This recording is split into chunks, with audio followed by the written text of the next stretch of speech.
Guys, serem banget. Ada hantu kuntilanak penunggu pohon yang akhirnya ngikutin anak perempuan ini sampai ke rumahnya. Jadi ceritanya ada satu keluarga yang mau pergi berlibur ke rumah pamannya kan. Dan kebetulan rumah pamannya itu berada jauh banget dari kota.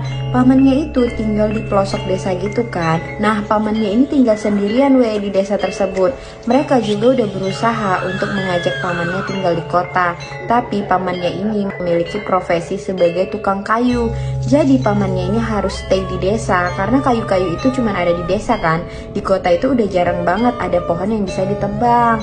Jadi pamannya nggak pernah tuh mau tinggal sama mereka. Nah, di jalan si anak ini udah ngerasa merinding disco gitu Dia ngerasa ada yang aneh sama desa tersebut kan. Desa itu benar-benar sepi dan serem banget kayak desa mati gitu. Penghuninya itu sepi banget. Setelah beberapa jam perjalanan, akhirnya mereka sampai tuh ke rumah pamannya. Nah, rumahnya itu rumah tua gitu Dan rumahnya itu sering kosong gitu kan, karena pamannya juga sering pergi mengambil kayu. Jadi rumahnya itu benar-benar sepi. Dan benar, sampai di rumah itu anak ini makin ngerasa feelingnya itu nggak bagus gitu kan. Dia makin merasa merinding karena emang sepi banget daerah itu. Dia nyampein firasatnya itu ke ibunya kan, tapi ibunya bilang tenang aja, nggak ada apa-apa kok, di sini itu aman. Waktu berlalu, akhirnya malam pun tiba kan Pas makan malam, si anak ini kebelet pipis kan.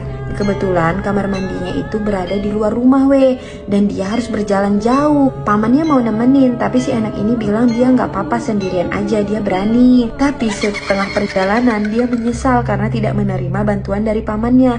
Dia merasa kalau ada orang yang ngikutin dia Kamar mandinya juga penampakannya itu serem banget dan tua banget. Dia udah ngerasa kalau ada perempuan yang ngikutin dia, tapi dia mencoba untuk bodo amat dan menyelesaikan buang air kecilnya kan. Bener selesai dia keluar dari kamar mandi itu dan selesai dari dia buang air kecil, ternyata benar ada sosok kuntilanak yang ternyata sudah berdiri di samping dia di dekat pohon, di dekat kamar mandi itu, yang udah mantau dia dari tadi Tapi dia belum ngeliat nih si sosok kuntilanak ini. Dia balik ke rumah itu dan mereka pun melanjutkan untuk tidur. Karena kebetulan kamar di rumah itu cuma satu, jadi si anak perempuan ini memutuskan untuk dia tidur di luar. Dia membiarkan ibunya bersama adiknya yang tidur di kamar kan.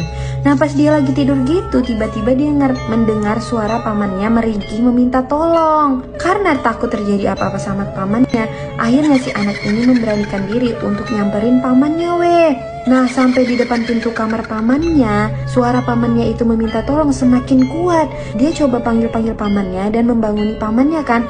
Tapi pas dia lagi bangunin pamannya itu, tiba-tiba ada sosok kuntilanak yang tinggi banget nyamperin dia dan datengin dia Di situ dia masih sempat-sempatnya terpesona dan bertatap-tatapan bersama kuntilanak itu. Sumpah anak ini berani kali, kalau aku jadi dia aku bakalan udah cicing langsung kabur. Tapi dia masih sempat-sempatnya bertatapan dan terpesona dengan kuntilanak ini. Setelah beberapa detik bertatapan, anak perempuan ini langsung lari ketakutan dan kabur. Untungnya pas dia lari itu dia ketemu sama ibunya, yang ternyata ibunya itu mau pergi ke pasar kan. Ternyata ini udah mau nyampe waktu subuh gitu Dia ceritakan kejadian itu sama ibunya, dan ibunya pun ketakutan. Akhirnya ibunya nggak jadi pergi ke pasar. Ibunya menunggu hari terang baru pergi ke pasar. Keesokan harinya setelah pagi hari, mereka menceritakan kejadian itu ke pamannya kan. Dan ternyata bener tadi malam pamannya itu meminta tolong karena pamannya itu diganggu sama sosok kuntilanak. Jadi ternyata pamannya ini gak sengaja motong pohon, yang ternyata pohon itu adalah rumah si kuntilanak ini.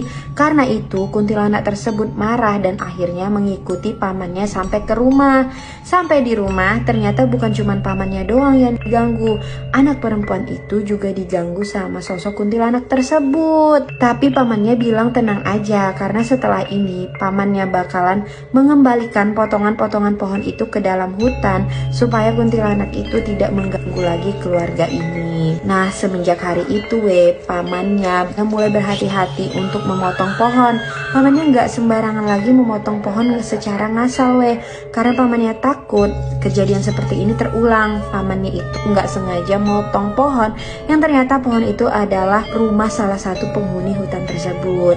Nah, kalau kalian pernah ngalamin kejadian yang sama nggak? Atau kalian pernah mendengar cerita yang sama seperti ini?